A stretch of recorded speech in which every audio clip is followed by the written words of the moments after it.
Welcome back to day 10 of 30 Days to Better Hearing. Today, we're addressing a common question: can I use my hearing aids outside if it's raining? The short answer is absolutely yes. Thanks to advancements in hearing aid technology, most modern hearing aids are designed to be water resistant, meaning they can withstand exposure to sweat, rain, and moisture commonly encountered in daily life. However, it's crucial to understand the limitations and proper care to ensure your devices remain in their top condition. Firstly, it's important to note that while many hearing aids are water resistant, this doesn't mean they're waterproof. Water resistant hearing aids can handle moisture to a certain degree, such as light rain or sweat during working out, but they shouldn't be submerged in water. So if it's raining outside, no problem, just don't go swimming in them. When dealing with wind noise, hearing aids with features like wind noise reduction can significantly improve your experience outdoors.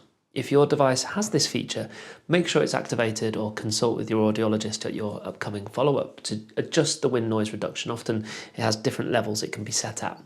If your hearing aid doesn't have wind noise reduction, wearing a hat or a headscarf can help if it's really windy outside. To care for your water-resistant hearing aids, just make sure, as we said before, dry them with a soft cloth if they get wet and open the battery compartment overnight to air the battery compartment out. If they take batteries, consider using a dehumidifier or a drying box to remove moisture effectively. And for extra protection during workouts or in very humid conditions, you can use protective covers like ear gear, which can prevent moisture from affecting your hearing aids. So all in all, your hearing aids are designed to accommodate quite an active and diverse lifestyle, including outdoor activities and exposure to moisture. So you don't really need to worry about that whatsoever. I'll see you back here tomorrow for day 11.